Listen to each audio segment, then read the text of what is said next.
بسم اللہ الرحمن الرحیم۔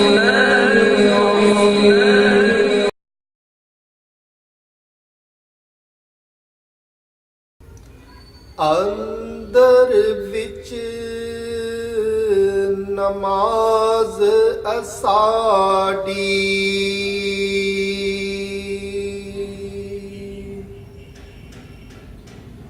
ایک سے جا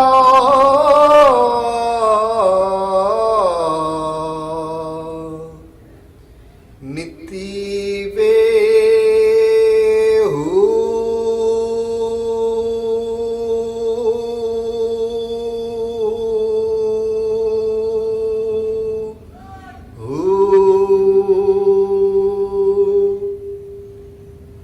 نال قیام رکوع سجودے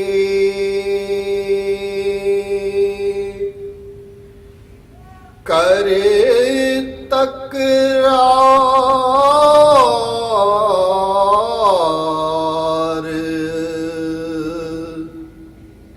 پڑھی وے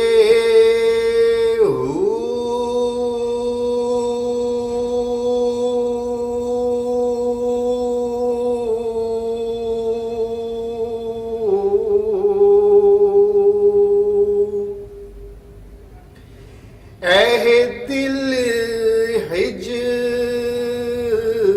فراقوں سڑیا اے دم مرے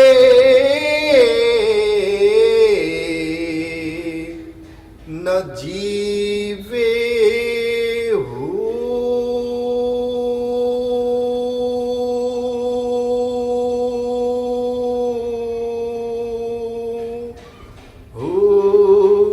سچا راہ محمد والا جے وچ رب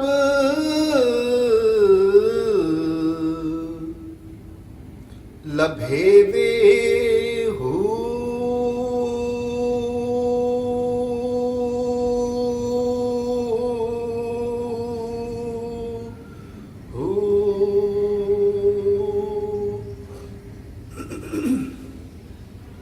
حضرت صفی سلطان حد باہو رحمۃ اللہ تعالی علیہ طالبان مولا سے بے حد محبت فرمانے والے سلطان العارفین امام العاشقین طالبان مولا کو اپنا حال بیان فرما رہے ہیں کہ جب کسی کو اللہ کی محبت نصیب ہو جائے، جسے ایک قرب وصال کی منزل نصیب ہو جائے، جسے محفل حضوری حاصل ہو جائے، تب وہ جان لیتا ہے کہ وہ اقرار باللسان و تصدیق بالقلب کا مظہر بن گیا ہے۔ یعنی ایسا نہیں ہوتا کہ نماز پڑھ رہے ہوں، قل هو اللہ احد کی صدا بلند ہو رہی ہو اور دل کہیں اور مشغول ہو۔ آپ فرماتے ہیں کہ جب میں اپنے باطن میں، اپنے قلب میں جھانکتا ہوں تو اس قلب کے اندر مجھے نماز کے تمام ارکان نظر آتے ہیں۔ ہمارا سجدہ بھی یہی ہوتا ہے، ہمارا قیام بھی یہی ہوتا ہے، اور ہم رکوع بھی اسی میں کرتے ہیں۔ یعنی وہ حقیقی عبادت جس کا ظاہر تو لوگ دیکھتے ہیں، جب ہم عبادت کرتے ہیں تو اس کا ظاہر لوگ دیکھتے ہیں کہ ہم عبادت کر رہے ہیں، لیکن ہمارا باطن کہیں اور مشغول ہوتا ہے، دنیا کے کاموں میں، گھر کے مسئلوں کے اندر، کاروبار میں، بزنس میں، دوستوں میں، دنیاوی محبوبوں میں۔ لیکن سلطان باہو فرماتے ہیں کہ یہ نماز نہیں ہے۔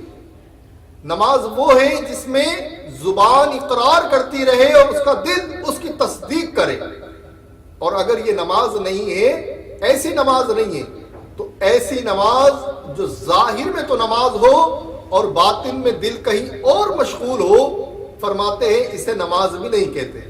اگرچہ ظاہری نماز ہے، اگرچہ فرض ادا ہو گیا، لیکن اس کا دل کہیں مشغول ہے تو ایسی عبادت اسے نفع نہیں دیتی. لوگ پوچھتے ہیں نا کہ ہم نماز بھی پڑھتے ہیں لیکن ہماری نگاہیں وہ ہمارے دل کا ساتھ نہیں دیتی، ہم سے گناہ ہوتا ہے، ہمارے کان بری باتیں سننے کے لیے بے چین رہتے ہیں، ہماری نگاہیں بد نگاہی کے لیے تیار رہتی ہیں، ہمارے خیال کہیں اور ہوتے ہیں حالانکہ ہم نماز پڑھتے ہیں. تو قرآن میں تو اللہ پاک فرماتا ہے کہ نماز بے حیائی سے بچاتی ہے، تو ہمیں نماز بے حیائی سے کیوں نہیں بچاتی؟ اس کا جواب سلطان باہو دے رہے ہیں کہ جب تک تمہارا قلب اپنے رب کی محبت سے لبریز نہ ہو، اس کے محبوب اعظم صلی اللہ علیہ وسلم کی محبت سے لبریز نہ ہو، تب تک تمہاری ظاہری عبادت تمہیں کوئی نفع نہیں دیتی. ہاں فرض ادا ہو جاتا ہے.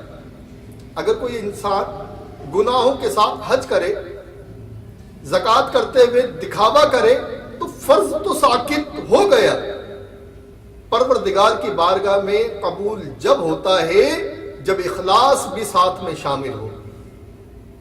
تو فرماتے ہیں جب اخلاص ہوتا ہے، اللہ کا کرم ہوتا ہے، تو ظاہر میں ہی نماز نہیں پڑھتا، باطن میں بھی نماز پڑھتے ہوئے اپنے آپ کو انسان دیکھتا ہے کہ باطن میں بھی رب کی بارگاہ میں کھڑا ہے، اس کی بارگاہ میں کھڑا ہے، اپنے پروردگار کے دیدار کے ساتھ نماز ادا کرتا ہے. جب وہ حضور علیہ الصلوۃ والسلام پر درود بھیجتا ہے تو حضور علیہ الصلوۃ والسلام کی مجلس کو ملاحظہ کرتا ہے. تو یہ تمام نعمت کب ملتی ہے؟ یہ تمام نعمت جب ملتی ہے جب نگاہ مرشد قلب پر پڑ جائے.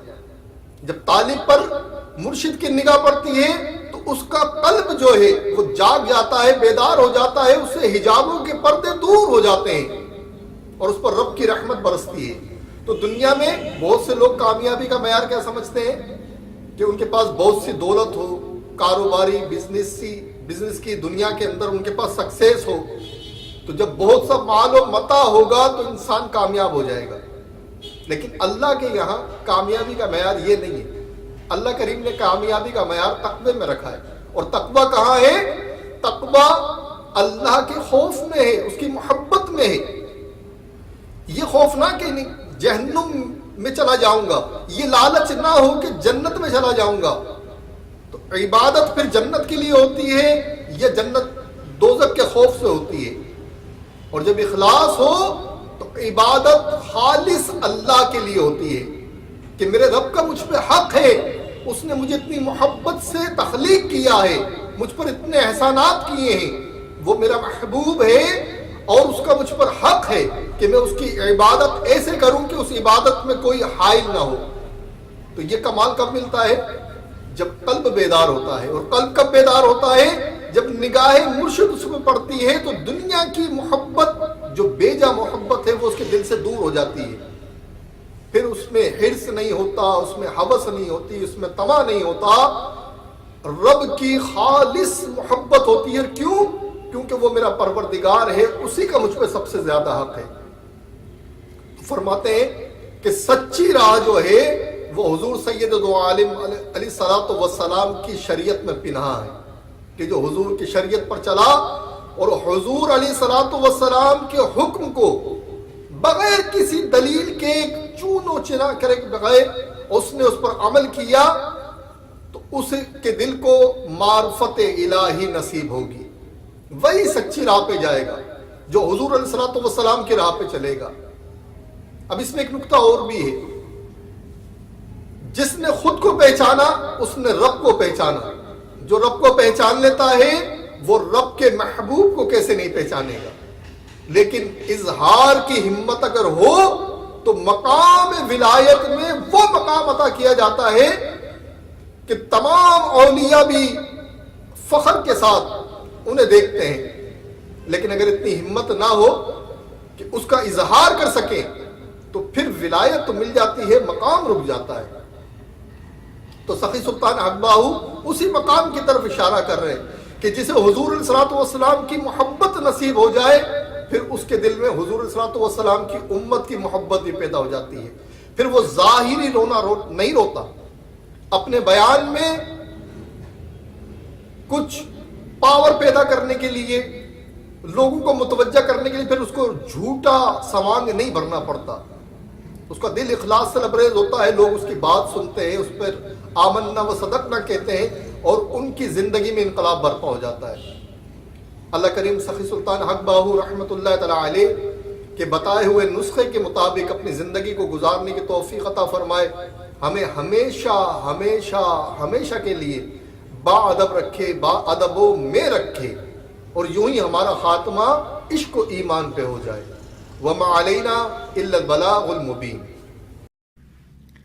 ویورز، اگر آپ نے اب تک ہمارا ٹیوب چینل کو سبسکرائب نہیں کیا تو مہربانی فرما کر اسے سبسکرائب کر لیں، اور نیو ویڈیوز کی معلومات کے لیے بیل آئیکن کو بھی کلک کر دیجئے۔